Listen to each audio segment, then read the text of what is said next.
آیا خبر نیستید که نیاکان شما باداران جهانیان بودند و بر نصف دنیا حکومت می کردند؟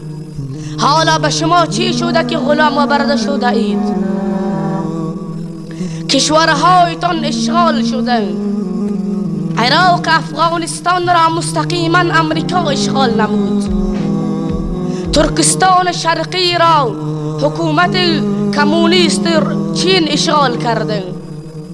ترکستان غربی، قزاقستان، قرقیزستان، ازبکستان را کمونیسم روس هضم کرده. حرمین شرقین غیر مستقیما در کنترل امریکا قرار دارد. حالا 40,000 سرباز امریکایی در عربستان سعودی مستقرند. آیا خبر نیستید که 2000 خواهر مسلمان فلسطینی در زندانهای اسرائیل اسیرند؟ خدا میداند که بر بالای ایشان چی میگذرد.